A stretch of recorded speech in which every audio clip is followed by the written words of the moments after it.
Good morning, everybody. I think we'll be able to hear okay. My name is Marcia Fraser. I'm the Special Collections Librarian here at Williamson County Public Library. Special Collections is a special place. If you don't know about it, it's mainly local history and genealogy. But as part of our department, we also host the local author collection. And this is why I'm here today to introduce General Schneider, because he is one of our local authors and his books will be in our local author collection. So it's a great pleasure to be able to do this today. I've written a few words about him, but I'm going to let him do most of the talking. It's not every day that one gets to introduce a two-star general, but that's the case today with Major General Garl Schneider. General Schneider graduated from flight school in 1946 flying the P-51 Mustangs, moving to jet fighters, serving in combat in Korea, Europe, and Vietnam, where he flew the versatile F-4 Phantom. In addition to his role as fighter pilot, General Schneider took on increasing levels of responsibility, returning to Korea as Vice Commander, Air Forces Korea, and then commanding 3 F-100 squadrons at Luke Air Force Base in Arizona. He is highly trained and decorated, graduating from numerous military training programs, and has been awarded the Distinguished Service Medal, the Legion of Merit, and the Distinguished Flying Cross. General Schneider retired from the military in 1978, and after a successful business career in Phoenix, moved here to Franklin. It is my great pleasure to introduce and welcome Major General Garl Schneider.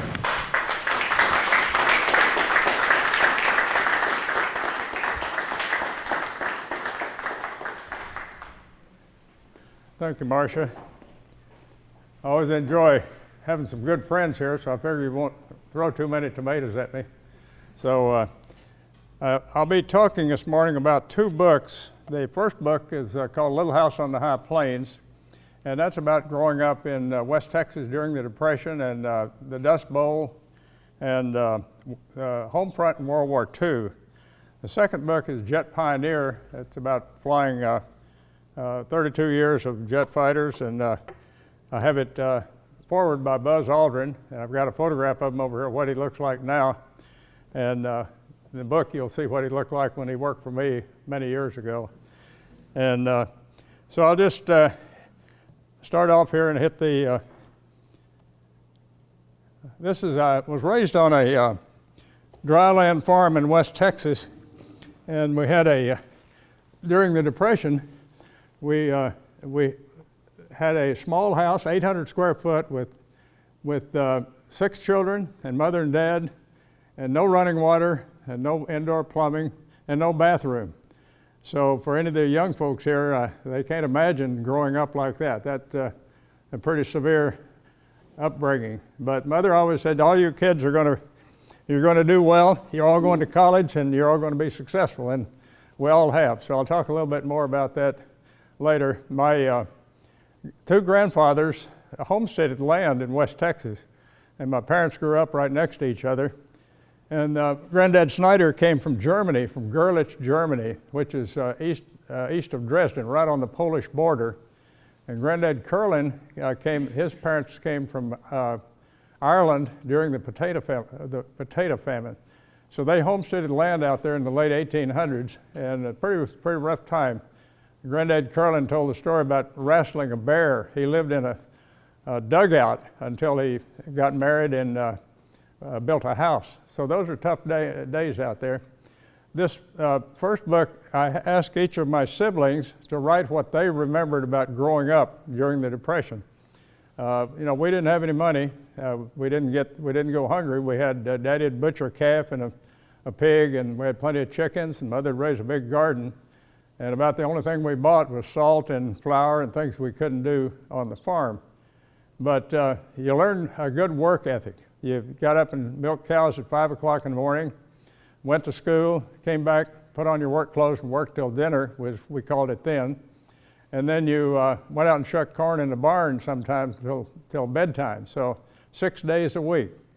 We didn't have any of the distractions that you have now. We didn't have the Tweety birds to do our flips on. You had the home, church, and school, and that was just about what we did.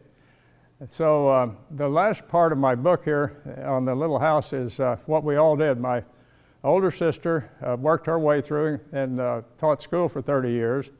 My brother next to me stayed out of high school 1 year, worked in a garage, and then waited tables, worked his way through. My little brother got 2 years of college, working part-time, went in the Army, enlisted for 2 years, came back and finished up his degree and went back in as an officer and put in 20 some odd years of active duty, and then got out and got his PhD and taught school for 20 years. The second brother did come in the Air Force. He was a pilot also in the Air Force.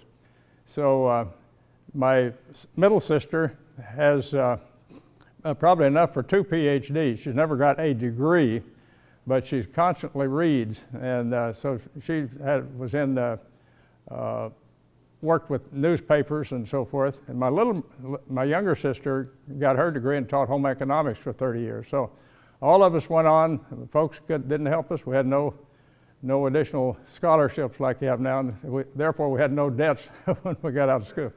I had 1 year of college when I went in, and I ran out of money. And once I got into my regular unit and started flying, I started going to night school. And 19 years later, I finally got my undergraduate degree, and 3 more years I got my master's going to night school. So that's a tough way to do it. But my mother said, you kids are all going to go to college, so I just took a direct order. So being a sort of a dumb farm kid, I didn't know anything about the military really, except that I wanted to fly airplanes. So I went down to the recruiting office and told the old sergeant, I said, I want to be a fighter pilot. He said, sign right here, son, we'll get you right in. Well, we had some recruiting officers at our meeting down at Costco yesterday. They got a big kick out of that. I said, you got a fish here, reel him in. And so I went through basic training and then went through tech school and learned to be a armament mechanic on B-29s. I was in the 509th Bomb Group, which is a group that dropped atomic bombs in Japan. Of course, I was there afterwards. This was not during that. But I learned to bust my knuckles on airplanes, and I found out it was pretty cold and miserable out on the flight line. I figured it was a lot easier sitting in a nice warm cockpit, so I thought I'd be better to go to pilot training and be inside. You've heard the stories about the little green men. I was at Roswell when that happened, and what that really was a big balloon that was sampling, had a meter on the bottom or a thing hanging down. They were sampling the Soviet air burst, nuclear burst, and they tried to cover it up, and like anything, you try to cover it up, why it gets out. And the story came out, the little green men and all this crazy stuff. But really, that's what it was. It was a secret deal to find out what the Soviets were doing in testing nuclear weapons. So that sort of dispels the little green men story. From there, I went to Randolph.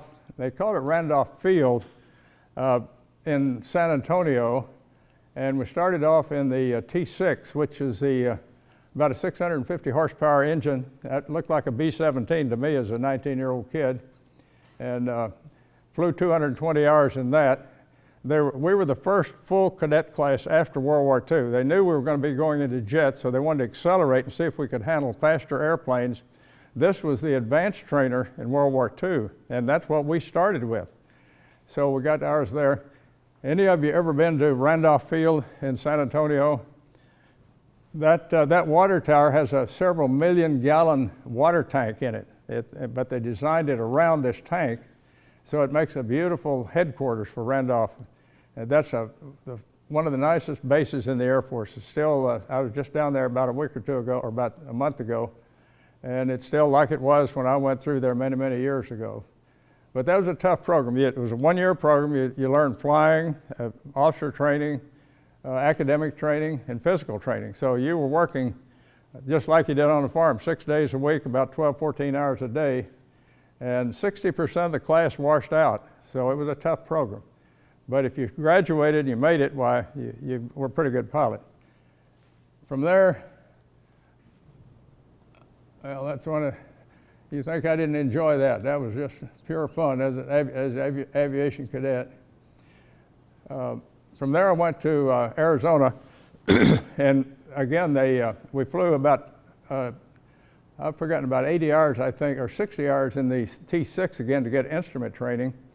And then we were checked out in the P-51, which was the main fighter in World War II. So here we were flying it as cadets in training. And that's the only time I ever had a check ride. I went all the way through pilot training without ever getting a bad grade. But they took the seat out of the back of the seat in the P-51, which a gas tank, and put a seat in there, and all you had was a rudder pedals and a stick and a throttle and altimeter and airspeed indicator. And we tried to come in, and you had the instructor up front, and we were landing on these little strips around Phoenix, and I'd come in and ricochet off the deck. I couldn't see when to round out because it was so hard to see there. So the instructor said, well, I'm going to put you up for a check ride. Well, that meant if I flunked that, I was out of the program. So he said, sit down under the wing and the check pilot will come out here and give you a ride. So this real nice captain came out, and I was sitting out under the wing, and he asked me where I was from and about my family and so forth, and calmed me down. And finally he said, can you fly this airplane from the front seat? I said, yes, sir. He said, well, get in and go fly. And he turned around and walked in, back in operation. I cranked up, took off, and flew it. And flew 80 hours in it and loved it. It was just a wonderful flying airplane. Half the class, the short guys, I was the tallest guy in the class, or one of the tallest. The shorter guys flew we called it the P-80. It was called the Pursuit in World War II, like the P-51 and the P-80 and the P-38 and so forth. When we became a separate service in 1947, we changed that to F for fighter. But half the class flew the first jet. They were the first cadets to fly a jet fighter in training. And that was a tough little airplane. You had a real tiny cockpit. And back up just a little bit, when we went through Randolph, my name came out on the multi-engine list. And I decided I wasn't going to go to multi-engine. And not being too shy, I went in and finally worked my way up through the cadet chain to this colonel, which was about like a 10-star general to me at that time. And I walked in smart aleck and I said, sir, I'm not going to go to bombers. And he chewed my tail out for about 10 minutes, and I thought he was going to kick me out right there. I had the option then to just walk out, and I said, I'm going to go walk out and resign if I can't fly fighters. I thought he was going to have a heart attack. He finally walked out and slammed the door and left me standing there. A little bit, he came back in and said, sit down, son. Said, you got more guts than any kid I've ever seen. Said, you're going to fighters. I don't care what the regulation says. So that's how I got to go to fighters. Incidentally, I saw him years later, and he was retired as a lieutenant general. And I was flying F-4s. I went into Patrick Air Force Base down in Florida. And he came out. I knew he'd retired, and he was sort of a wise little guy. He was in his 90s by that time. And he looked up and he saw my name tag, and he said, are you that smart aleck kid that told me you weren't going to fly fighters back in cadets? I said, yes, sir, that's me. But I was a full colonel at that time. But anyway, that was a little aside story. That's the first jet I flew. It's called the P-84. And it was not a good airplane. It was underpowered, and we called it the hog. It had to sniff the end of the runway to decide whether it was going to fly or not. And we had wings come off, canopies would blow off. I was taken off for a mission down to Florida one time, and I was flying the wing, and my flight leader just rolled over and went in. And the accident board said the flight controls broke. So we had a lot of problems with early jet airplanes. And we didn't have any twin cockpits in. We didn't have flight simulators. We had no academics. So you just got in and flew. And well, let me go back one here. I checked in this first jet outfit, and they gave me a checklist about, 15 to 20 questions of what's the takeoff speed and the landing speed and so forth. And the ops officer came in and said, let's go up and have lunch. So I'd filled out all this questionnaire, came back down and he said, get your shooting helmet, let's go look around the airplane. And I thought we were just going to go out and look around and inspect it. We went out and he showed me how to do the pre-flight, and he said, okay, get in the cockpit. And I got in the cockpit, and he showed me how to strap in everything. And he said, I've got to give you a blindfold cockpit check, which is not the regular procedure now. So he said, close your eyes. So he moved my hand, this is the gear switch, and this is the altimeter, and so forth. And then he said, you know how to start the engine? I said, well, I think I remember what the book said. And he said, well, this is the way you do it. So he had a ladder up right by the cockpit there. So he reached in and started the engine, and I was sitting there looking real relaxed. I thought, boy, this is very interesting. I'll have to learn about flying this. Next thing I knew, he hit me on the shoulder and said, go fly. And he turned around and walked in. So I cranked up and poured the power to it and taxied out the runway. And luckily, my knees were shaking so bad I couldn't hold the brakes down. So luckily, they cleared me right on the runway, and I just poured the power to it and took off. And I said, this is easier than flying the P-51 because it had a nose wheel instead of a tail wheel, which is much easier to land, and it had straight thrust. You didn't have all the torque that you had in the P-51.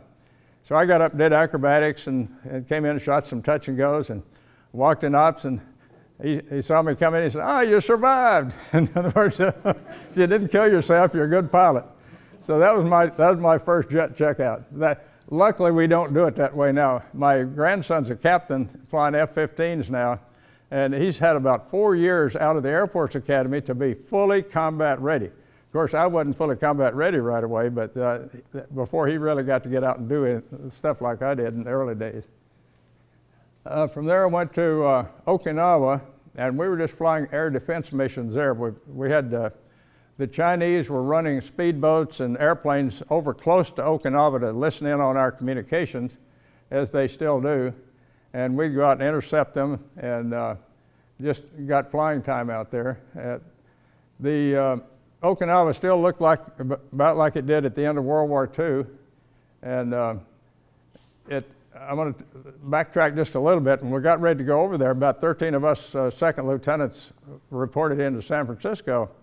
And the ship, we were going over on a ship, and we decided we didn't want to stay in the barracks for 2 weeks, so we went down to downtown to the Mark Hopkins and rented a big suite of rooms down there and stayed down in San Francisco for 2 weeks. And one of the guys was down on the street, and one of the policemen, he got talking to one of the policemen, and the policeman said, we're going to auction off all of our police bikes. And said, I was on Okinawa during the invasion, and said, you guys get over there, there's probably not going to be any transportation. So why don't you come down and bid on these bikes? And said, I'll go down and help them get them loaded in the ship when it comes in. I know the guy that does that. So we all bought Harley Davidsons. I bought a really nice Harley Davidson for $250.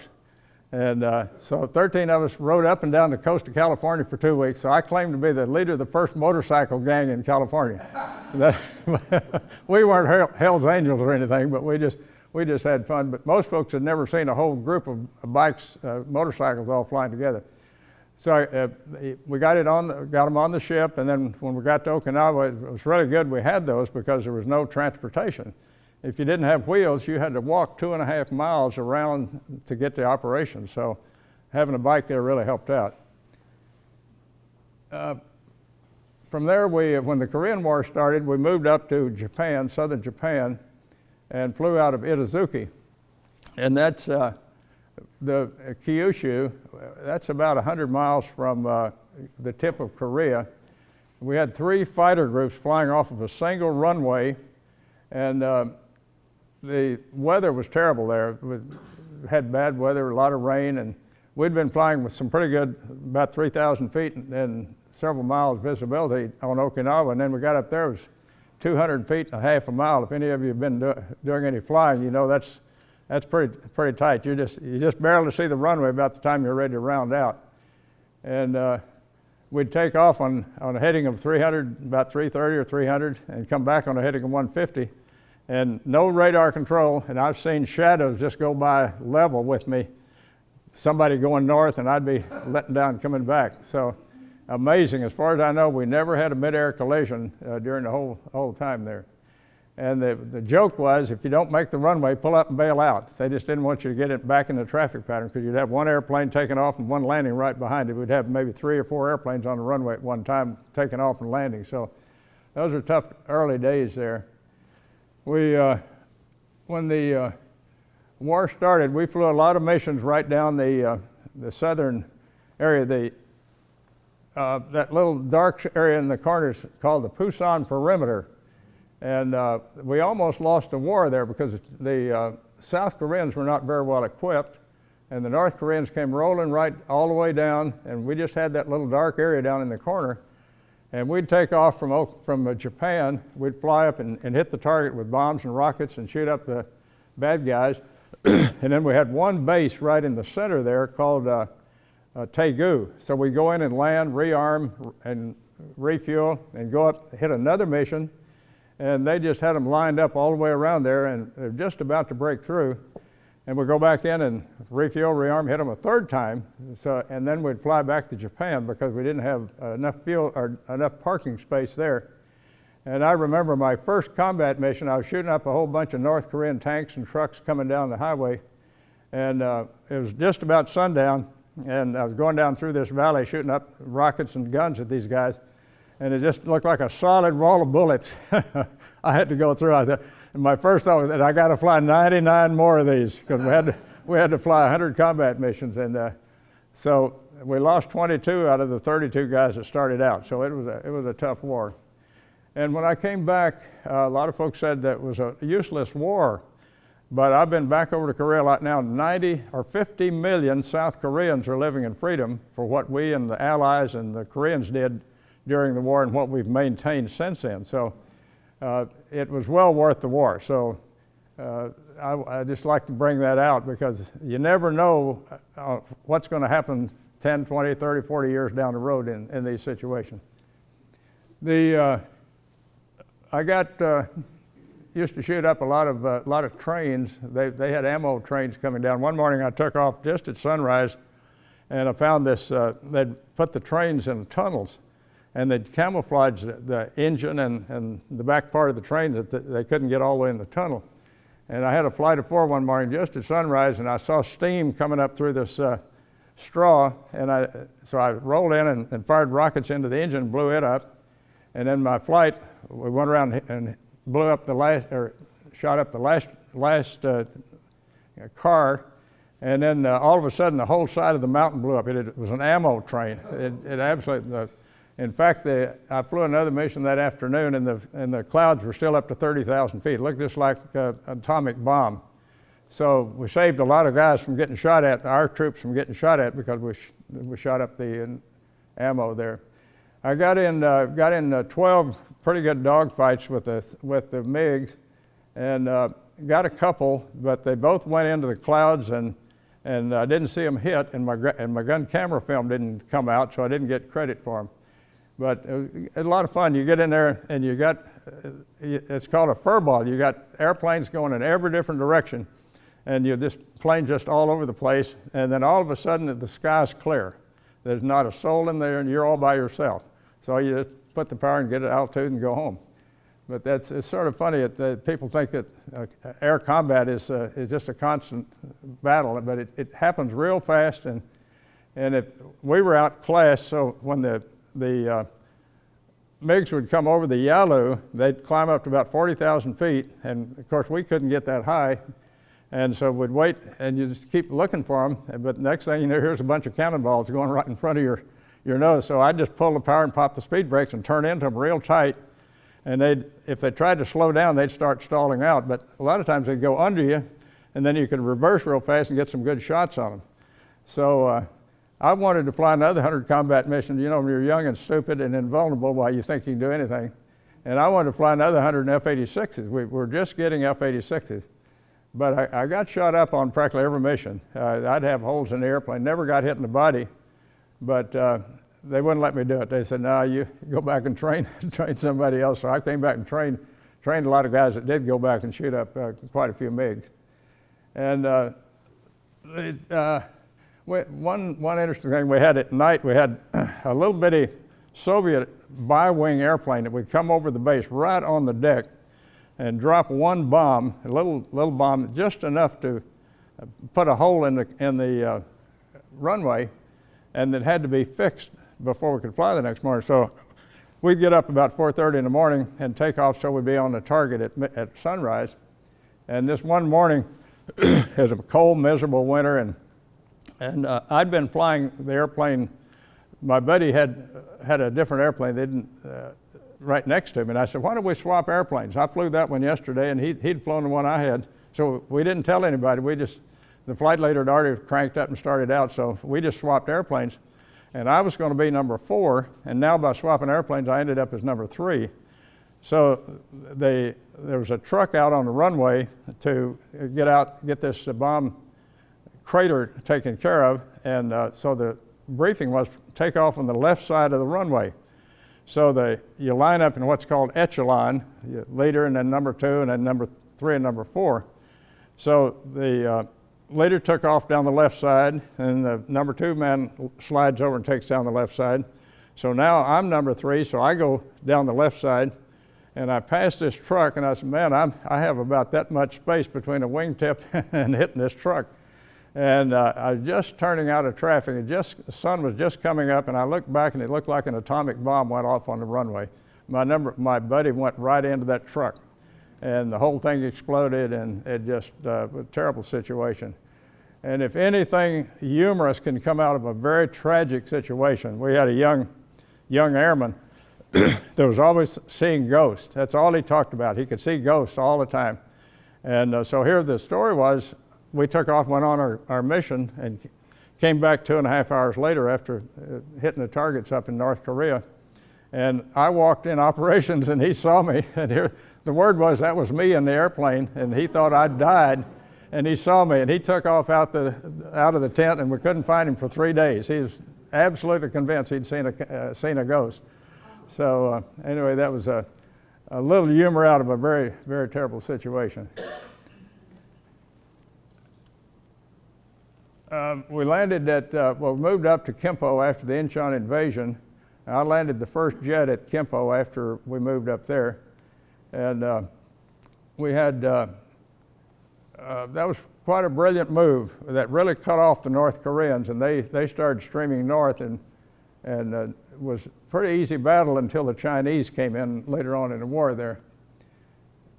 And that's when I got my first DFC. And this was the only building that was on the field when we got there. It was been all shot up. And if any of you have been back over to Korea over the last few years, they've had the most beautiful airport in the world, I think. It far surpasses anything we have here in Nashville or New York, anywhere else. They knocked off the top of Yoido Island where MacArthur did the invasion. Beautiful airport. But that was the only building going there. And we slept in those tents down there. As the coldest winter they'd had in Korea in 100 years. And all we had was a sleeping bag and a blanket or two. And so you're cold all night. And then we landed on what's called pierced steel plank runways. They just put these sections together. And a lot of times the section would sort of roll up ahead of you like a wave on the ocean, and it'd slow you down. So we lost about 2 or 3 guys on takeoff because they didn't get enough speed to take off. We finally got some winterized tents and moved into those, but we had no other facilities. We ate powdered eggs and powdered milk and no fruit or anything. Anyway, after I finished up, I went back to Tokyo and went into the university club, and I told the waiter, I said, "I want the biggest steak and the biggest lobster you got in the house here." And I ate both of them. I was really starved because the food was not very good at all. Well, this is a little bit more about got a little ahead there. I flew 12 missions over the Marines coming out of the Watchon Reservoir, helping get them across. And I capped this airplane that dropped that Bailey Bridge. If you've read any of the Marine history, there was a big chasm about as wide as, well, probably half as wide as this room. The Marines got stuck there. They were coming down the Watchon Reservoir, and the Chinese were just swarming over the hills there coming down. And we were in there shooting them up keeping them off the Marines. And we got a Bailey, some sections just like bridging, and they bridged across this chasm, so the Marines were able to get out and get down and get on the ships. But it's always irked me because I've read a lot of history, and nobody ever talked about the Air Force helping save the Marines in Korea coming out to the Watchon Reservoir. But weather was terrible, and it was really dangerous missions there. But was glad we could help them. Yeah, that was just some of the stuff there. As I said, I wanted to fly another 100 in F-86s, and they sent me back, and I started instructing in F-86s, and I love that airplane. That's my all-time favorite. I've got a model over here on the side. It's just like putting on a pair of fine gloves. It just felt like you were part of the airplane. And I volunteered to be the functional check flight pilot in the squadron, so I used to do a test flight every morning real early, and then I'd go fly three combat crew training missions with my students, and then fly another mission at sundown. And then on the weekend, since we couldn't get night and weather time, you could take an airplane and fly on the weekend at your own expense. All they did was fill up the airplane. So I'd take off and fly on the weekend. I'd fly until about 2 or 3 o'clock Saturday morning and get nighttime. And then I'd have Saturday free and Saturday night. And then I'd get up early Sunday morning and see where the real weather was anywhere in the United States. So I'd fly all day Sunday flying real weather and making low approaches and learning how to improve my weather instruments. And so I'd get about 75 hours a month. If any of you fly much, well, you know that's a lot of flying time, but I love to fly the F-86. That's where I did my first supersonic flight. When one of the 86s would come in when I was flying F-84s or F-80s, I'd go sit in the cockpit all weekend. I'd take my chute and helmet and go out and study the airplane. And when I first got back from Korea, we still had F-80s, and one day the squadron commander came in and said, we're going to convert to F-86s. And he said, John Roberts went on to be a 4-star general, was a captain, and he said, Captain Roberts is coming in. He's got more jet time, more F-86 time than anybody in the Air Force, and he's going to give a 400-question oral examination. And if you can answer that 400 questions for him, you can be number 1 to check out. If you flunk it, you're going to the end of the line, and you'll be the last to check out. And he says, anybody want to volunteer? I said, yes, sir. And I got in that, I probably had 50 hours of cockpit time just sitting out on the ramp in that airplane because I knew it, every rivet in the airplane, and I'd been down to maintenance, and I knew how they repaired it and everything else. Anyway, I got through about 100 questions, and he said, you know more about this than I do. Go get an airplane, go fly. So I just went out and got one, took off and flew it. And then my first supersonic flight, I got about 35,000 feet, left the engine wide open, and went through Mach 1. I said, I'd always wanted to go supersonic, so that was my first supersonic flight. Later on, years later, I flew an F-4. I was coming back from a mission, I got up to 52,000. I went over the top at 52,000 and left both afterburners on and went through Mach 2. I got up to Mach 2.15, so if anybody ever asked me how fast I went, that was it. But that was at twice the speed of sound. Then I came down to Florida and helped set up a gunnery school down at Orlando. That's now Orlando International Airport. Was called Pinecastle Air Force Base at that time. And we had that school for a year. This general came in with a B-47, which is a first swept-wing bomber, and he was trying to recruit us to come in to Strategic Air Command, and he had one out on the ramp, and he called me into the room to interview me, and he said, I was a captain, and he said, Captain, would you like to come over to Strategic Air Command and fly the B-47? I said, General, have you ever seen me even walk around one of those things out there? And he said, no. I said, I don't think we need you in bombers. I said, yes, sir, that's what I wanted to hear. Because I didn't want to fly multi-engine. Then I went to Laughlin Air Force Base in Del Rio, Texas, and they had no base housing. So I was still a bachelor then, and as a captain, I ended up with a lieutenant colonel's job as assistant group ops officer. And while I was there, I went to the top gun school back up at Las Vegas at Nellis and fighter weapons school. But an interesting one there, two interesting things there at Del Rio. In the early days, we had a lot of airplanes, and every general had an old B-17 or B-24, their own airplanes. Of course, you don't, by the time I got there, you didn't have that. But this one, our commanding general had used to slip in unannounced in his old B-17. We had a wing commander that wasn't doing a very good job, and I think he's trying to catch him sleeping in or something. Anyway, one Sunday morning, I was in my office up over base operations, and I saw him coming in over the cactus right on the deck with no flight plan. And everybody had gone to breakfast and nobody out on the flight line. So I went downstairs and went out and saluted, and he looked at my name tag and he said, Schneider, said, look like you're the only guy that ever works around here. And he said, why aren't you a major? And I said, wouldn't hurt me, General. He said, you'll be on the next list.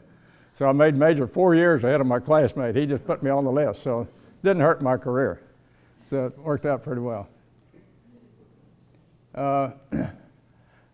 In between there, I've got one slide I didn't get in. I went out and tried out for the Thunderbirds, and I was going to fly the right wing. And the commander said, okay, you go back to Texas and we'll get your orders. And I got back to Texas and walked into ops, and the wing commander was walking in. I said, sir, I'm going to go fly the Thunderbirds. He said, no, you're not. He said, your orders came in to spend a year in the Marine Corps before that, so you're going to the Marine Corps. So I ended up spending a year with the Marine Corps. And the first 3 months were just like the officer basic at Quantico. You ran up and down the hills and wore a pack and crawled around the mud and fired artillery and did all the fun stuff that the typical Marine gets to do.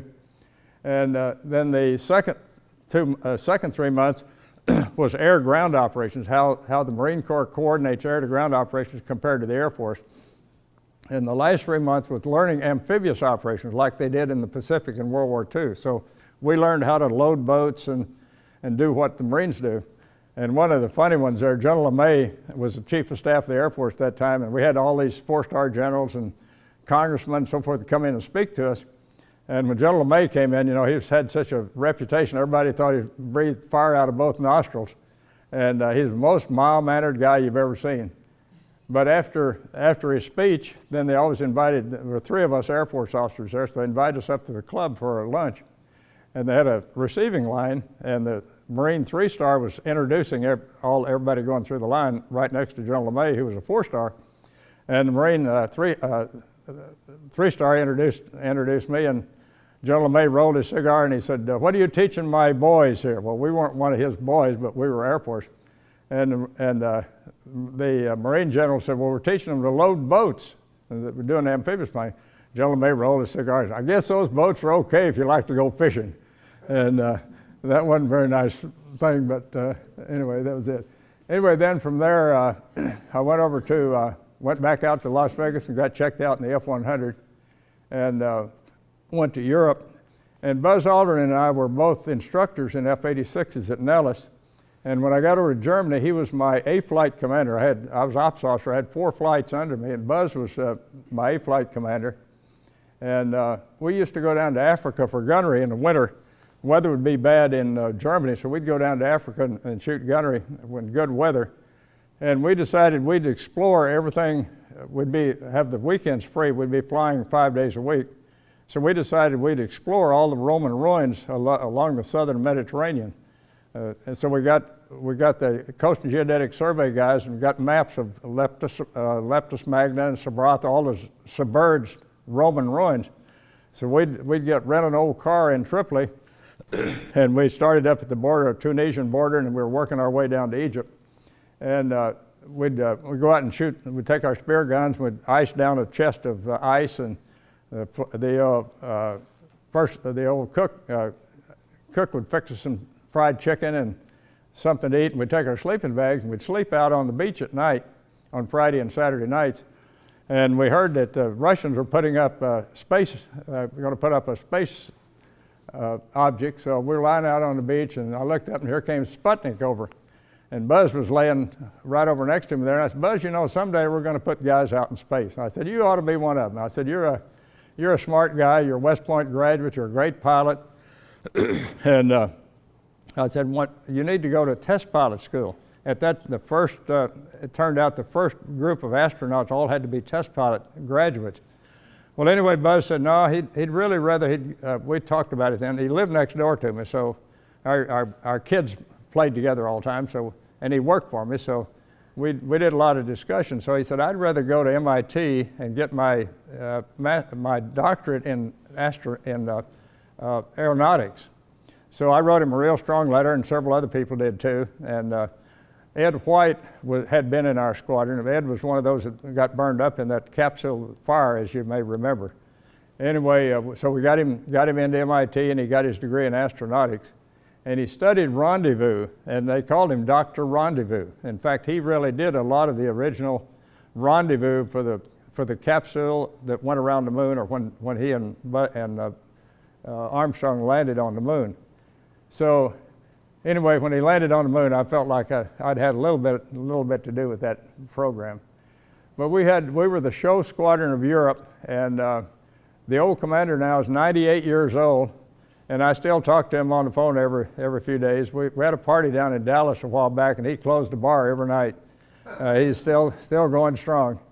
And but we had a great outfit. All the VIPs that came to Europe would come to the Big Two. They called it the Big 2-2, 22nd Fighter Squadron. And when Carol and I got married, she'd never been around the military at all. My first wife passed away 20 years ago, and Carol and I got remarried, and we went to our first fighter pilot reunion. And Carol walked up to Buzz and said, "Weren't you afraid landing on the moon?" And he sort of rolled his eyes, you know, and she didn't know anything about that thing. And I hope you'll forgive me there, kiddo. That's my charming wife sitting back in the back there. But anyway, he was a really good guy. And I was in a doctor's office here about 2 or 3 months ago, and he called me.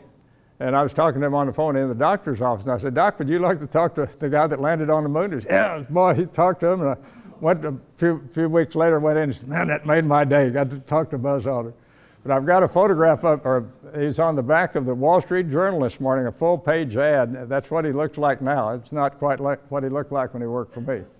But that's a full-page ad there.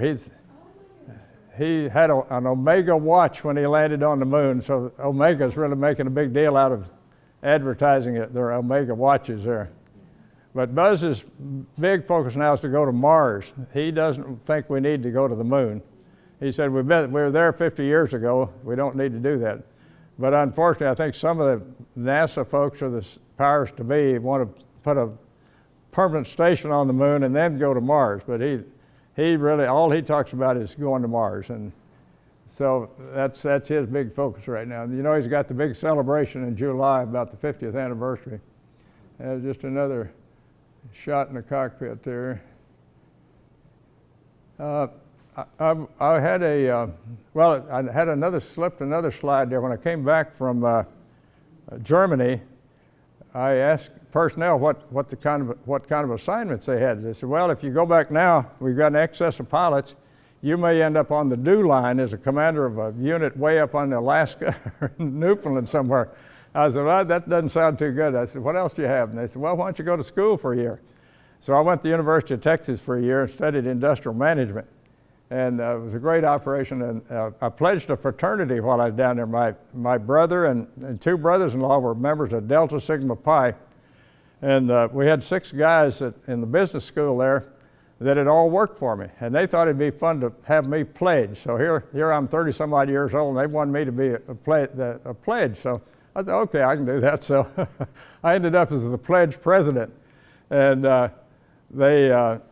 when the informal initiation, which you can't do now with women in the fraternity, but they took us out on a ranch out in the middle from Austin there and abused us all day and made us go through a pigsty and put Limburger cheese in your hair and all kind of stuff. And I knew that I had some pretty good intelligence, and I knew they were going to take our money away, so we couldn't get back to town. But I had one guy that knew how to pick locks, and they were going to chain us to a tree and lock it, and then they were going to go back to town and come back and pick us up the next morning. Well, I had this guy positioned right up where the lock was, so he unlocked it. All the actives took off for Austin, and by the time they were over the hill, why, he'd gotten the lock undone, and we found our boots and started walking across this prairie. We saw a light off an old rancher's house off in the distance, and so we were coming across there. This is about midnight at night, and here came this old rancher out with a double-barrel shotgun. He thought we were a bunch of escaped convicts. And I hollered at him and said, "Oh, we're just a bunch of stupid kids from the University of Texas, from the Delta Sigma Pi." He said, "That was my fraternity. Come on in, boys." And so we ended up sitting out on his patio, and his wife got up and cooked breakfast for us. And I had a recall ladder all set up, so if we could call one of our wives or girlfriends, then they would come out and pick us up. So we got that, and we were back in town before the actives got back there. So they gave us a hard time on that, but it was a lot of fun. Anyway, from there I went back out to Arizona, and then I got orders to Vietnam in 1962. This is when nobody knew anything about Vietnam. And this general called me and he said, "You've been selected to go set up the Air Liaison Officer Forward Air Controller Program in Vietnam." And I said, "Where's Vietnam?" He said, "Well, that's what they call Indochina." He said, "It's off to the west of the Philippines." So I flew into Manila and bummed a ride on a plane into Saigon, and got in there late at night, and the general's plane. So I was a major then, so he had a staff car, and he took off, and here I'm sitting out on the ramp with my B-4 bag. So I walked. I could see a light off in the distance, and I walked over there, and here was a little Vietnamese guy sitting at the door with his rifle on his lap, sound asleep. And I walked in this old Quonset hut, and it's just an old abandoned airfield. If any of you ever went to Tan Son Nhut later on in Saigon, you know it's a beautiful air base now, but it's just an old abandoned French airfield then. And I walked back in the back, and here was a lieutenant colonel that I knew, and he said, "What are you doing over here?" I said, "Well, I was told to come over and set up the Air Liaison Officer Program to show the Vietnamese Air Force how to coordinate strikes with the Vietnamese Army." He said, "Okay, you can work for me. When you get it done, you can go home." And yes, sir. So that was my total instruction. So I got 35 fighter pilots and got it all set up, and got the airplanes and the jeeps, and got that all going. And one of my lieutenants, you may see him on Fox News now, Lieutenant General McNerney, I think is the way it's pronounced. Anyway, he's a military analyst on Fox News quite often. But I said, "Yeah, no, he was really a good guy." I said, "I think you're going to do well." He retired as a 3-star. And I flew combat missions with Nguyen Cao Ky, who went later on to be the president. And he was quite a colorful guy. He ended up, he wore a black flight suit, and his wife, a beautiful young lady, she wore matching stuff. And that was a lot of fun. So I flew everywhere you could go in Vietnam in a liaison airplane controlling airstrikes. And when one of my forward air controllers went on vacation or was sick, then I'd go fly their missions for them. And those were interesting days.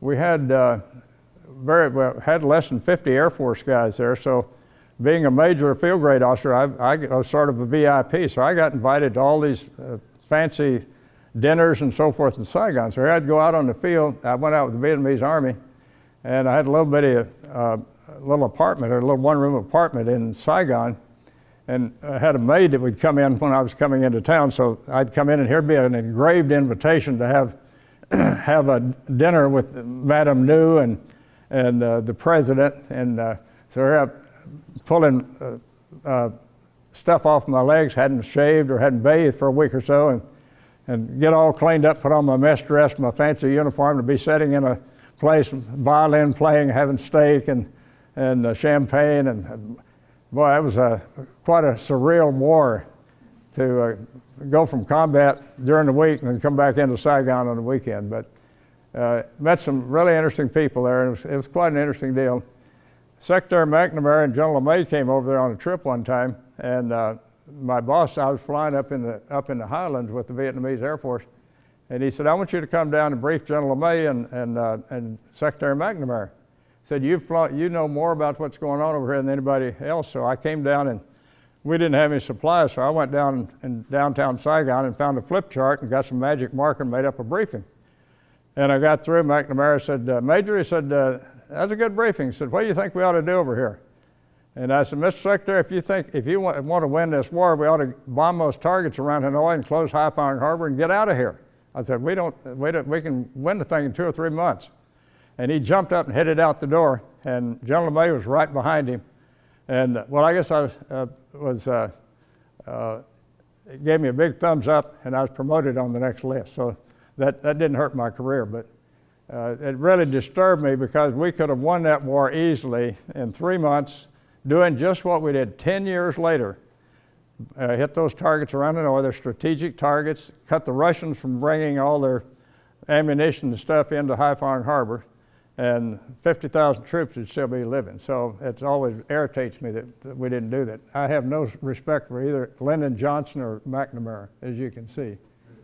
I came back then finally to Arizona State, finally got back to finish my undergraduate degree, and was real active in my fraternity there, and had the honor of being selected as the Delta Sig of the Year out of 100,000 troops, so that was sort of a nice honor. Appreciated that.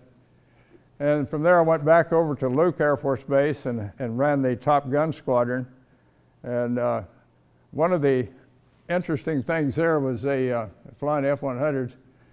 The gentleman on the back row in the middle there was a full colonel. He'd worked for General LeMay, and he'd never flown a fighter.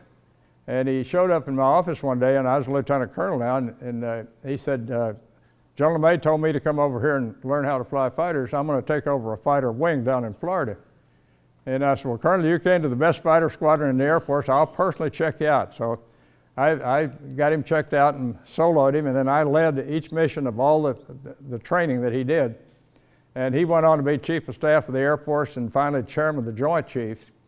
But the situation was that the first week he was there, I told my wife that I had General LeMay's aide there. She said, well, why don't you invite him over for dinner? So I did invite him over. So for the rest of the time he was there, he invited himself over for dinner every week. He'd say, what's your wife fixing for dinner tonight? I'll be there. So, but he was telling me how he was going to run a fighter wing like a bomber wing, and I used to tell him it's stupid. And so I was never one of the Jones boys. Here he went on to be Chief of Staff. I'd have probably been a 4-star if I'd have been a little more diplomatic, but I didn't. And anyway, that was an interesting one there.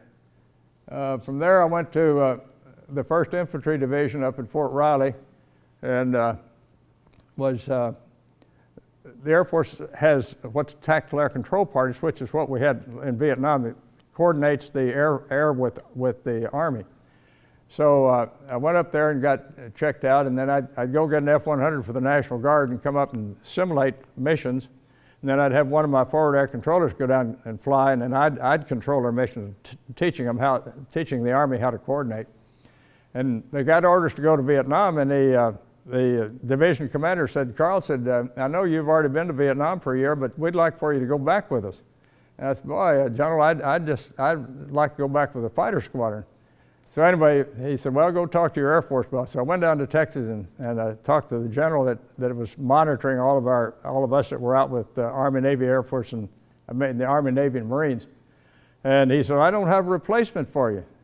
I guess you're going to have to go. So I finally kicked me out of his office, and I was walking down the hall, and I was Lieutenant Colonel, and this real sharp-looking young major was coming along, and he said, sir, you don't look very happy. And I said, no, it looks like I'm going to go back to Vietnam for another tour with the 1st Infantry. He said, can I have that job? I said, come with me, son. So I took him right back to the general's office. I said, boss, I got my replacement. And he said, Steve, you can't go. He said, you're my briefing officer. Steve said, sir, I'd do anything to get out of this headquarters. And so he said, well, okay, if you guys want to do it. So I took Steve up and got him all checked out, and then I went down and got combat ready in the F-4 and went down to MacDill in Tampa and was going to get the Triple Nickel Squadron. I was going to go back to Vietnam with an F-4 unit.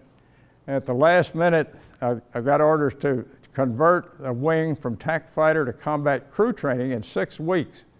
And my wing commander said, well, it can't be done. But he said, he called me in and said, can you do it? And I said, yes, sir, we can do it. So I got a whole team together, And in 6 weeks, we completely converted a TAC fighter wing to combat crew training. And he said, well, if you can do it, you'll be on the full colonel's list next year. So I was accelerated then. I made full colonel real fast, so I made it on the next list. So anyway, these things along the way accelerated promotion, so I made full colonel real fast. So I was very, very fortunate to be in the right place at the right time. That was the program down at MacDill, and I liked the F4, and I told somebody that's the fastest I ever flew. I was coming back from a mission one time, and I was, I don't know, about 30,000 feet, and I decided I'd just try to see how fast I could go. So I left both afterburners in and just sort of went over the top at 52,000 feet, and left both afterburners and went through Mach 2, 2.15. So if you have any question about how fast I've ever gone, that was it. It's sort of fun to do that. Different schools I went to, the Air Force does a great job in training you for more responsibility. First, you go to a squadron officer school down here in Montgomery, and I went through that when I was a captain. And my grandson's a captain now. He'll probably be going to that when he gets back from the Middle East as a captain. Then I went through the Marine Corps school, as I mentioned, and I didn't want to have to go through another staff school mid-level, so I took the Air Command and Staff College by correspondence. Didn't have computers then, you just had to do it all by correspondence. And I got halfway through it and they changed the course and I had to start all over again. So I've been through Air Command and Staff 1.5 times plus the Marine Corps Staff School. And then I mentioned there in the University of Texas. Then I went to the War College at Montgomery. And the colonel that was briefing us yesterday from recruiting, he's just leaving now to go to the Air War College. That's the top level school. You get all these top level folks come in and it gives you a global perspective of what's going on in all the services. So it's really a really superior program to what most corporations as they train their people moving up through the ranks. So by the time you finish the War College, you figure you can take out the world in wildcats. You know what needs to be done. Then I went up to the Pentagon and worked for as executive officer to the Assistant Secretary of the Air Force for Financial Management. And I got a call. I was working on my master's degree, and the librarian came over and said, there's a Dr. Marks on the phone that wants to talk to you from Washington. So I answered the phone. I said, sir, I don't know what you're doing. He said, well, I'm the Assistant Secretary of the Air Force for Financial Management. And I said, why do you want, I'm looking for an executive officer to run the office and fly the airplane when we travel and so forth. I said, why do you want a dumb old fighter pilot for that? And he got a big kick out of that. He said, come on up and interview. So I went up there and he said, if I offer you the job, which was a super job because I was a full colonel then, I'd have 6 buddies down in the basement of the Pentagon in about a room, a third of the size of this room here. And this one I had a desk and a window looking out over the boat base and so forth. Anyway, when I got through interview, he said, do you have any questions? And I said, well, sir, this traffic's going to drive me nuts. I said, I've lived on an air base all my career. He said, won't bother you a bit. I said, how's that? I looked out the window and here's just, you know how Washington is, bumper to bumper traffic. He said, you'll be here long before it starts and you'll be here long after she goes home. So he was sure right. But we had a great time. Now he's in his mid-90s. I think he's 96 or 97 now. I still talk to him. He lives down in Tucson now. Wonderful boss. And we traveled all over the world, went around the world twice. And he had been the assistant dean of the Harvard Business School. So we got invited to bankers conventions, American Management Association, all kind of really interesting things. And I learned how the Air Force budgets and pays everybody, and I really learned a lot in the program. And then I flew the airplane when we flew domestically, and we went around the world. We were visiting places in Europe or Asia. We'd fly what would be Air Force 2, which is a pool of airplanes there in Washington. It's a plane that the vice president would fly on normally, but he had an equivalent to 4-star protocol rank, so we were able to fly that. So it was really an interesting experience, and I got to meet the heads of countries and get in really top-level briefings all over the world. So that was sort of a fun job. But from there, I went back to Moody as a DO, and that's where young George Bush was one of my students.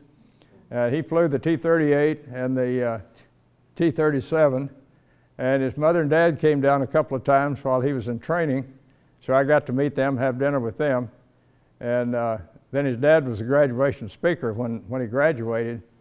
And when he was in the White House, he invited 4 of us up to have dinner with him. And we were having dinner in the family quarters, and a couple of Secret Service guys were standing around, and he said, "Get out of here, guys, go have a cup of coffee. I'm among friends." So we started acting silly, calling him second lieutenant, and he got a big charge out of that. And one of the colonels said, "Lieutenant Bush, I want to tell you how you should be running the country." And so anyway, we left that night. Laura said that's the most fun he's had since he's been up here. But a few months ago, they had an interview for him down at Lipscomb, and they were going to interview me and W. So we're both sitting on the stage there, and they interviewed me, and then they interviewed W. And I wish when we were in the White House, he said, "When we get out of here, I'm going to invite you down for a barbecue on the ranch." And he's never done it. So I wish I'd have said, the president doesn't keep his word. He's never invited us down for that barbecue. But he would have gotten a kick out of that. But I didn't say that. But he's got a great museum. If you ever get down to Dallas, boy, that's a beautiful presidential museum down there. From there, I went back over to Korea as a vice commander of Air Force of the 314th Air Division, which handles all the Air Force operations for Korea. And then I went up to J3 and was responsible for running all these exercises that Kim Jong-un fusses about. And we brought all the troops over there simulating what would happen if we ever did have to go to war again with North Korea. So that was an interesting one. And then I had 2 full-time jobs. I had an operational planning staff with the Korean Institute of Science and Technology, and I had a Korean general as my deputy in that job. And then we were accredited to all of the embassies in Seoul, so we would have 2 or 3 social affairs a week many times. And my wife we only had 2 Air Force generals there, so my wife had to escort any of the generals' wives or congressmen's wives that were over there. And so we had a really active social life, and then I had 2 full-time jobs. And then I flew the commander's airplane when I traveled working on all these exercises in Korea and Japan. So that was a pretty dynamic job. We had a parade every afternoon up in Seoul there, and you had to stand and salute while all the troops went by. From there, I came back to Robins Air Force Base at Georgia as the vice commander, and we had the C-5 and the C-141 and the F-15. And my theory was I should fly every airplane that I was responsible for so I'd know what the problems were. So I got out and flew everything. And of course I had to have a seeing eye captain or a colonel with me. You know, when you make general, you're too dumb to fly by yourself. But at least I got to get out and fly all these different airplanes. And I didn't know beans about logistics, so I found out who knew more about logistics than anybody at Robins Air Force Base. And they said, well, it's Hal Cotton. He's a GS-17, which is about a 2-star general civilian rank. So I called Hal up and I said, Hal, I need to learn logistics. He said, General, you come down to my office every morning for 5 days a week from 7 to 8 for 3 months, and I'll work out a program. You'll know more about logistics than people have been here for 10 years. So I did that and really learned the logistics business, and then I went up to Oklahoma City and ran the air depot up there, and we had the KC-135 tankers, and I flew on those. I flew the B-52, and then I flew the A-7. I had my office there, I had 8,000 people working in that one office, in that one building. It was 3/8 of a mile long, and we had about 20,000 people, and really an interesting job. I really enjoyed it. It was, I enjoyed the industrial environment, and by having studied industrial management at the University of Texas and having a good training down in Georgia, I felt very confident. And we did a lot of fun things there and improved it, and really helped the operational Air Force. That was the idea, to really make sure we were doing a good job for all the troops who were out there flying operational. From there, I went up to Wright-Patterson as Chief of Staff of the Air Force Logistics Command, and that was a bigger job. We had about 80,000 people, a multi-billion-dollar budget, and we had 120 locations all over the world, and so that was a pretty good-sized job. But I decided that 32 years was long enough, so I went into my boss one day, a wonderful guy, and I said, boss, nothing against you. You're a wonderful boss. And I said, I'm not mad about anything, but I'm ready to retire. I want to get out and start my own business. So I put in my papers to retire. He had long staff meetings. And so after I got my papers approved, you have to ask to retire as a general officer. So you have to wait 3 months so they can get a replacement for you. So during that 3 months, I went in one day and I said, boss, I said, I don't like your long, he was a 4-star, I said, I don't like your long staff meetings. So if you go over 50 minutes, I'm going to get up and walk out. And I said, you can't do anything to me now. So we just start going down to staff meetings and say, okay guys, hurry up, Carl's going to leave here. I said, he's getting out of here. So, but anyway, I got out then and went to Arizona and got into business and did that for 20 years and had a lot of fun, traveled all over the world. And just some real quick, if any of you have flown, the T6 was sort of squirrely. If you didn't lock your tail well, you could ground loop on the ground. P-51, you had to put in a lot of right rudder and had to have the trim right when you put the power in, or else it would swap on you. We'd go left. In Korea, we had to put an extra 100 gallons in our tip tanks to go all the way to China. And if you pulled more than 4 Gs, those trip tanks would come off and knock off your horizontal stabilizer. So we lost 2 or 3 guys that way. And had another story about an F-100. You couldn't get into a flat spin. I had one of my guys spun in down in the desert in a flat spin, and that's another story. But F-86 was my all-time favorite airplane. I loved the F-4 in the front seat, but if I had to check a new pilot out, I had to fly in the back seat and let him fly the front seat. And your nose is right up, sort of like it was in the F-80, your nose is right up against the radar scope, and your head's right up against the canopy, and you're all squeezed in like you were in the old F-80. But I loved the front seat. It was a good one. And then I flew the F-15 out at Nellis just before I retired, finished my 5,000th hour in jet fighters, and got up and had a simulated dogfight with a young captain and simulated shooting him down. That really embarrassed him. He thought he was going to have at me there. But one other thing, I tried to stay out of thunderstorms. I had a lot of, got spit out of thunderstorms every once in a while. I always planned 2 alternates, and to save my hide many times. Fly each airplane the way it's meant to be flown. You can't fly B-52 like a Piper Cub. Don't buzz. I can honestly say I came over my hometown a couple of times at 1,500 feet, almost on the Mach. But I didn't buzz, but I never buzz. Always do a thorough pre-flight. Always look around and always use your checklist if you're a pilot. Life lessons learned, I always just tried to volunteer for everything. I don't care what it was, I'd volunteer for it. And one of the early things I got involved in as a second lieutenant, the ops officer came in one day and he said, I need 1 volunteer for a dirty detail. Anybody stupid enough to volunteer? I said, yes, sir. And he said, okay, you're going to New York and you're going to ferry brand new airplanes all over the United States out of the factory for 6 months. Live in the Hotel Pennsylvania, downtown New York. And so I checked in up there, and this civilian guy at Republic Aviation, I said, well, sir, what are my duties? And he said, well, I said, when we get an airplane ready to go, I said, we'll call you down to the hotel, and if you want to go to any of the Broadway plays, well, just give me a call and we'll set you up for play, and you get pick up a ticket at the will call window. And said, when the plane's ready to go, well, you take it where it has to go to California or whatever. And I said, well, how do I get back? And he said, well, here's a book of tickets. You just write your own ticket and come back. And I said, well, how soon should I get back? And he said, well, 10 days is okay. He said, take your time. Anyway, I did that for 6 months, and I got back to my squadron. I was not very popular because I couldn't help but rub it into the troops that didn't volunteer. And but I volunteered for all kinds of crazy stuff. And then I always worked hard and tried to be very innovative and always have a good vision. If you're in an organization, try to look ahead and anticipate what goes on.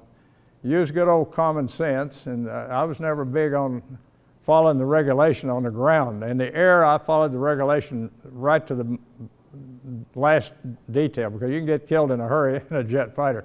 So, but on the ground, I had 3 criteria. If it made common sense and if it's in the best interest of the organization that I was running and no benefit to me, I'd go do it. And I'd tell my boss, and so I got my shins kicked all the time. And they'd say, how'd you do that? And I'd say, well, don't do that again. Yes, sir. I always liked to get down and find out what was going on in the units. I did a lot of walking around and flying and getting out the units I commanded. And then I always gave extra credit to people that would take a calculated risk. Too many people are too hidebound about just blindly doing what the regulations said.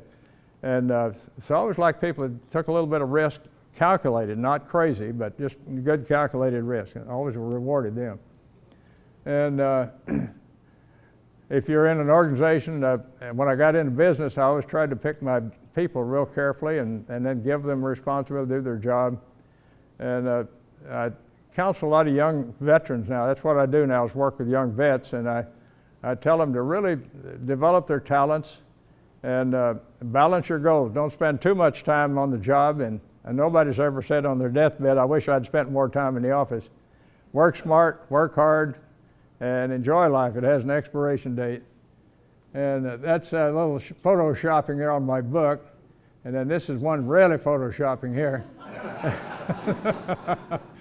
And okay, that's about it. So any questions? Probably ran over my time here, but anybody have any questions? Oh, thank you. Okay. Thank you. Yes, sir. I got a question. It's sort of unbiased observation, but it seems like after you graduated successfully from the Marine Corps Advanced Warfare School, your deep zone or accelerated promotions came about. Did the Marine Corps have any play in that? Yeah, that's right. That's spoken from a good Marine back there, I know. Yeah, that was really great. I loved the Marines. If I hadn't gone in the Air Force, that's one I'd have gone in. But I made a lot of good friends, and then when I was in Korea, I had Marine Corps officers working for me, and they always did a super job. So I really enjoyed it. There was one of the little asides there. I was flying when I was at Quantico, they had a real short runway, and they wanted me to fly the Corsair, the bent wing Corsair prop airplane. And I said, well, I don't think the Air Force would be very happy if I dinged one of those, because I'd been flying jets for so long. So I said, well, I see you've got some T6s out there. And they said, you mean SNJs? I said, okay, that's all right. So Phil, you'd get a kick out of this. My Marine Corps checkout, I walked in, the ops officer, and he said, well, okay, so you can take 946. I said, well, it's been a long time since I've flown a T6 or SNJ. He said, well, the plane captain will show you how to start it. So I go out to the airplane, and the crew chief showed me how to get it started. And he said, taxi up in front of base ops here, and one of my pilots, a couple of Marine aviators were sitting back playing cards in the back of base ops there. He said, one of them will go with you. So I taxied up in front. Here comes this Marine major, and he jumps in the back seat, and he said, okay, sport. He slapped the side, didn't even close the canopy. So I got that. So we taxied out the end of the runway. He did all the run-ups, and we took off. He didn't even raise the gear. Shondelled up to the downwind leg, base leg, landed, taxied up in front. I hadn't even touched the controls. He slapped the side, jumped out, said, okay, you're checked out. That's Marine checkout. So they don't do it all that way, Phil, but that was mine. So, but it was a lot of fun. Yes, sir. Should the draft be reinstituted? Should the draft be reinstituted? Should all teenagers serve time in the military? I think every high school student should spend a year in doing something for their country. I don't say they have to be in the military. Work in a hospital, work in a soup kitchen, go with the Peace Corps, do something to serve your country. We'd be a lot. I'm working on a project now. We had a young fellow that that founded the Cold Stone Creameries in Arizona. You know, we just moved here about 4 years ago. And he wanted to be the governor. So we got with him and we said, look, all the veterans will get together and we'll help you get to be governor. And then we got with the legislature and we got a bill passed that every high school student has to pass the naturalization test before they graduate from high school, just like a brand new citizen. So I said, we'll campaign for you to get you in as governor if you'll sign that legislation. So we got him in as governor, and that's the first piece of legislation he signed. So I'm campaigning now. I'm going to be speaking to a group here in Nashville in August, about a legislative group about that. We need to get that in every high school in the United States, where every high school student has to pass it sometime while they're in high school so they understand the Constitution, the Bill of Rights, and some of the history of our country. You know, we got a lot of folks that have no clue about all the sacrifices that thousands or millions of people have made to get this great country we got. So anyway, that's just one of my many campaigns I've got going on now. But what I do now is work with veterans, trying to help a lot of these young vets. I work with Lipscomb in Middle Tennessee. In fact, Phil and I are going over to Middle Tennessee here next week to visit with them. And when I got out of business, I found out nobody was paying any attention to veterans. So I got with all the college presidents in Arizona and got a team together, and we got a veteran center set up in every community college and the 3 universities in Arizona. So every veteran has a place that he or she can go that you can get together and talk and help each other. And it's really helped the graduation rates, it's cut down suicides, it's helped just help them transition from the military back into civilian life. So that's just one of the many projects that we're working on now. Any other questions? Okay, well, Marcia? Thank you, General. We Anything appreciate else? it. And now it's just your time to talk to folks and sell books and sign books. And Yeah, we've got books back here. a little bit longer. If you want to read Larry's story, page 73 starts at Captain the Prisoner. I tell you, I read it 3 or 4 times a week, still laugh just as hard as the first time. Yeah. Well, let me close with the goldfish story. Back in the early days, we had a lot of fun. You know, people think in the military it's all business. Well, it is in the air. When you're doing your job, it's all business. You really got to be serious, and you got to be trained. You got to do what you have to do. But off duty, or even sometimes on the edge of duty, you have a lot of fun. Well, this quick story that Phil's got such a kick out of it, I have in my book, and I got a lot of other stories in the book, so I just sort of skimmed the surface. But we had one guy, when I was teaching gunnery at Las Vegas, we could get an airplane, as I said, on the weekend to go out and get your nighttime and your weather. And this guy was always sort of getting into trouble with different things, so he took a T-33 one time and flew from Las Vegas down to San Antonio. And he had a sister that lived in San Antonio and one that lived in Riverside, California. So he flew down to San Antonio on Friday night, just like I used to do to get nighttime. And then he spent the night with his sister and her family on Saturday night, Friday night and Saturday. And then he was going to fly to California on Saturday night, late to get some more nighttime.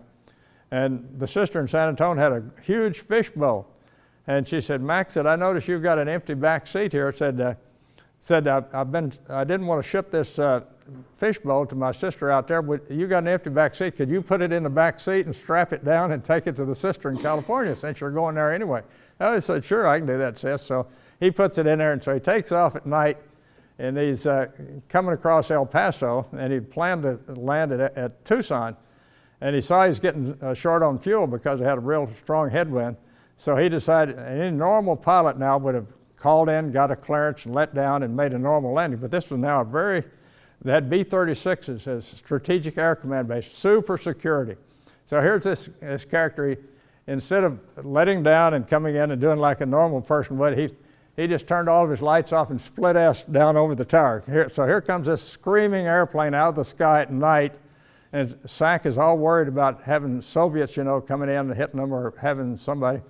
And so here comes a strange black airplane out of the sky over the base at night. So by the time he slowed down and got around, got his gear down and landed here, every security policeman on the base, I guess, was down at the end of the runway. So what you're supposed to do is stop and let them come out and check you out and see who you are and make sure you're legitimate. But Mac didn't do that. He turned off on a short taxied up in front of base ops, jumped out of the cockpit, took his helmet off and put it down on the stick, jumped in the back seat and got this fishbowl, and got back in the front seat and put the fishbowl over his head. And here comes all the security policemen and the flashlights are, and here's this monster setting up in the cockpit. And I went through there a week later and I talked to this security policeman. He said, "Man," said, I signed that flashlight and here's this, looked like a man from space sitting in the front seat. And he said, "Who are you and where are you from?" And he said, "I'm from Planet X. Many more will follow me." So they grabbed him out of there. Of course, by this time, all the wing commanders, the colonels were all down there checking this deal out. And finally, they said, the wing commander at El Paso called the wing commander in Las Vegas, Now this is about 2 o'clock on Sunday morning, and you can imagine how happy the wing commander was to be awakened at 2 o'clock on Sunday. And he said, "Oh Lord, what did he do this time?" And finally he said, "You get your tail back here to Las Vegas." And the wing commander helped us said, "Captain, don't you ever come back to this base again. You're forbidden from ever." So anyway, that's the fishbowl story. And that's a true story. But those are, not everybody did that kind of stuff, but you could get by with some of those things back in the early days. I tell those stories to my grandson now, who's in the Air Force. He said, "Granddad, you get court-martialed to do all that stuff now." And I said, "Yeah, you're probably right." But anyway, it was fun. Any other questions? Well, I've got books for sale back here. And I give all the profits to veterans. My Little House book and my Jet Pioneer book, I give 2 of them for 30 or 20 bucks each. So my charming wife will take it, and I'll autograph, put the name in there if you want to. I've got them all signed, but I'll personalize them if you want a book. So that's it, folks. Thank you very much. Appreciate it.